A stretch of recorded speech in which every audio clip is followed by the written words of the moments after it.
What a glorious debut for women's T20 in the Commonwealth Games. And once again, Australia have shown why they are the greatest team currently on the planet.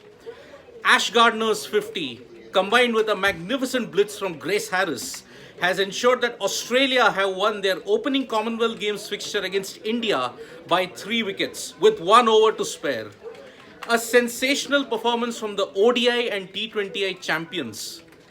You have to feel for India here because this was a game of missed opportunities. India held the upper hand for most of the match.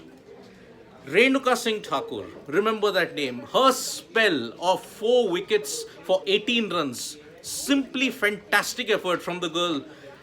25 years of age from Himachal Pradesh, a fantastic exhibition of swing bowling. The one that got rid of Talia Magra was simply magnificent. Through the gate and bowled.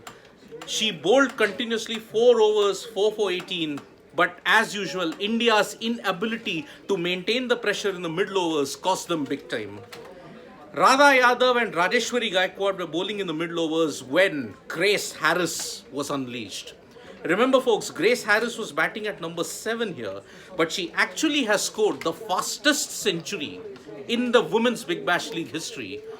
So when she took on the bowling, India once again fumbled. They could not get the pressure, and that is why Grace Harris, along with Ash Gardner, she started out pretty slowly.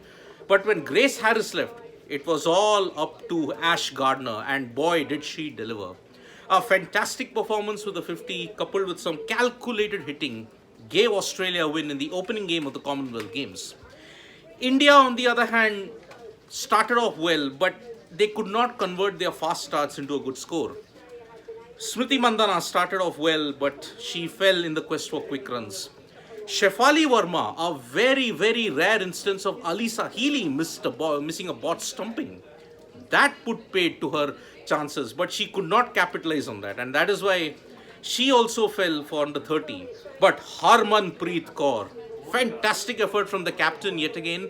Ever since the Sri Lanka series, Harmanpreet Kaur has been simply consistent in all formats, be it ODIs and T20Is. And so, Harmanpreet Kaur hit a 50, but towards the end, India failed to get the finishing touches. And that's why a score of 154 seemed rather under par on a rather up and down Edgbaston wicket.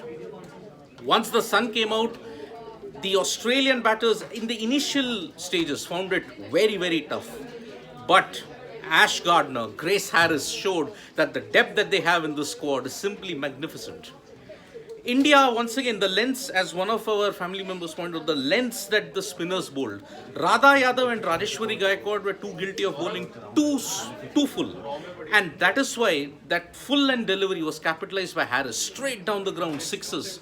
1 6 actually went into the stands.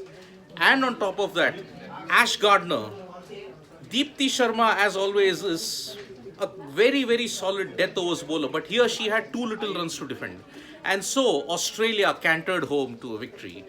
Kartik Bandha, apart from Renuka and Deepti, no one looked like taking wickets. Well, that spell from Renuka Singh Thakur. Remember, in the T20I that she played against Sri Lanka and Palakele, she had taken 4 wickets. But here, fantastic exhibition of bowling. Beth Mooney, the ball kept low, angled across. She dragged it back onto the stumps. The other, Alisa Healy and Meg Lanning, 2 of the best batters in the Australian team. They were caught out by some great fielding.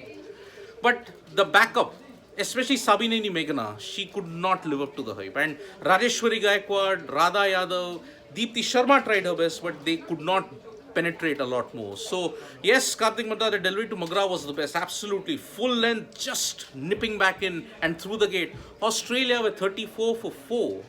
Now, imagine 34 for 4 and you still could not win. This will hurt India in the long run. So India, unfortunately, have lost their opening game, a very, very historic game, because Women's T20 was making its debut in the Commonwealth Games. The match lived up to the hype. It was really, really fantastic. So, tough loss for India to take, but on 31st of July, India will take on Pakistan in what will be a very, very important game. Now with Australia dominating now, they are all but really, really assuring themselves that they can win the medal. Remember, India are coming to the Commonwealth Games with a series against Sri Lanka that was played a couple of weeks ago. But Australia played the tri-series against Ireland and Pakistan in Dublin not so long before the Commonwealth Games. It was about a couple of days back. So India will now take on Pakistan on July 31st in Edgbaston. Must win game for India, because now the medal race will indeed intensify, not from this group but from the other group, because South Africa, New Zealand and England are also worthy contenders. So tough loss for India. Harmanpreet Kaur would be very, very disappointed with the performance that India put in. But there are promising signs, especially Renuka Singh Thakur's bowling, Harmanpreet's consistency. Let's hope that they can click together as a unit in the game against Pakistan, that is on July 31st. It will be played at the same time, 3:30 p.m. IST. Join us there for that. Thank you so much for listening to this live. Subscribe to Sports Today for all the latest news and analysis. We are also there on Facebook, Twitter and Instagram. Press the bell icon so that you know when we go live. Thank you.